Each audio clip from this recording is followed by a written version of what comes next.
project because one, it looked really cool, and two, it was an intermediate project, so it wouldn't be too easy, I would get bored. Also wouldn't be too challenging, so I want to give up or something. And the way it works is I have our Arduino Nano on top here, where all the wires are connected to, that controls this arm. And I have a motor driver down here, which will control these two motors so we can drive around. And I'll show you a quick demo right now. I'll turn it on.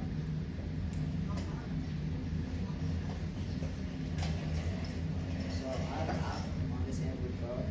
It's like this. I made it an MIT App Inventor, and it'll connect to my robot using Bluetooth. And now it's connected, so I can move this arm down and up by pressing the buttons on here. Rotate it left and right, and open and close the hand thing. I can also move the car with my phone, so you can drive forward, backwards, make it turn right, and make it turn left, like that. And if I don't want to use the phone to control it, I can also use voice control. So I will initiate it by saying hello robot, and then after that I can give commands. So I can say hello robot, arm down. Let's see. And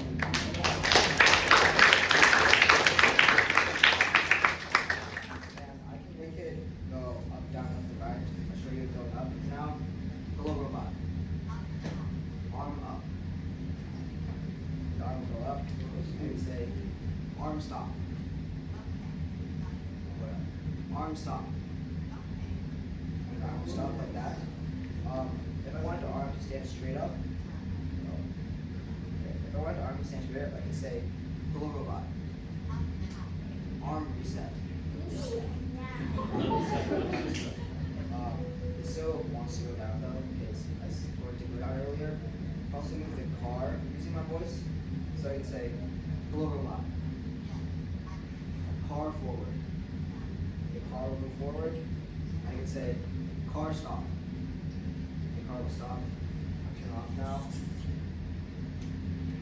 And the biggest challenges that I face with that is one is my Arduino Nano didn't have enough pins to include everything I wanted. So like in Roger's project, he didn't have enough pins to control the speed, and that's the same thing with me. So instead, I would add delays in my code, so it would drive forward a little bit, and it would stop, drive forward a little bit, and stop, and give it the illusion that it's driving slower. And also, with my voice control, sometimes it doesn't recognize that I'm talking to it, because I recorded my voice in a more quiet environment, so if it's louder, it won't understand that I'm trying to give it commands. And if I could add another modification to my robot, I would give another degree of freedom, so like the claw can rotate like this instead of just being go up and down.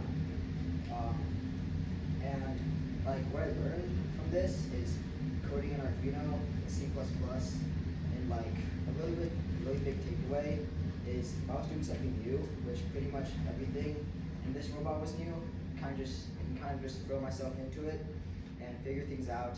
Eventually, it worked out in the end.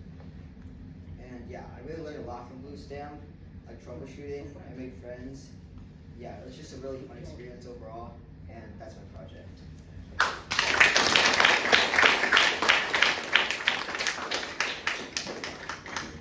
Yeah, any questions? How is it like training it to recognize your voice and stuff like that? Can you talk more about that? So I'll have it, I can tell it to learn a new command, and then I'll say my command 3 times. And what it'll do is it'll kind of take all those 3 commands, like overlay them on top, so it gets a general understanding of what the command will sound like. And then when it hears something that sounds really similar, then it'll understand that I'm trying to give it a command, and then just execute whatever action. Yeah. Was it more difficult to do the voice command, or was it more difficult to figure out? Honestly, it was the phone, because I did it first, so I wasn't really sure how to get it working. And there was like Bluetooth serial and that stuff, which is like special syntax I need to control with Bluetooth.